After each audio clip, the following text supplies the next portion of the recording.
नमस्कार सरिता, तुझं सर्व आईमध्ये खूप खूप खूप स्वागत आहे. खूप मनापासून थँक्यू. तुझे पॉडकास्ट मी बघत असते आणि 2.1 मिलियनहून अधिक यूट्यूब सबस्क्रायबर्स, 582 मिलियन व्ह्यूज आणि हजारो लोकांना घरच्या घरी झटपट आणि चवदार रेसिपीज शिकवणं, हे आहे सरिताज किचनचं यश.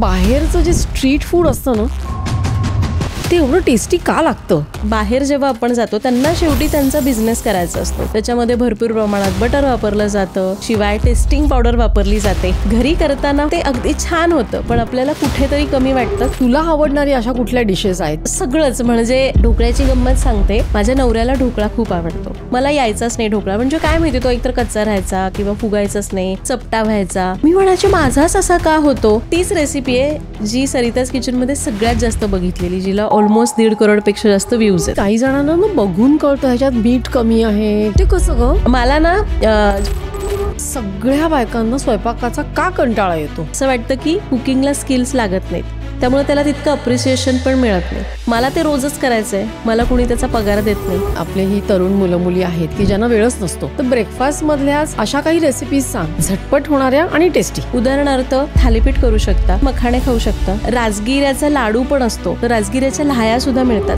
बाहेरून जे लोक मागवतात ते का मागवतात? ज्यांना मला वाटते स्विगी वगैरे मागवण्याची सवय आहे, काही दिवस ठरवा की मी बाबा 2 महिन्यातून 2 वेळाच मी बाहेरचं जेवणार. ते एक एक इन्ग्रेडियंट सांगतील आणि त्याच्यातनं पटकन काय करता येईल. पहिलं आहे जांभूळ आईस्क्रीम, जांभूळ कुल्फी पण करता येईल, शेवग्याच्या शेंगा, सूप, कढी, कारल्याची भाजी, कारल्याचे कुरकुरीत काप पण छान होतात, कोकम सरबत, सोलकढी.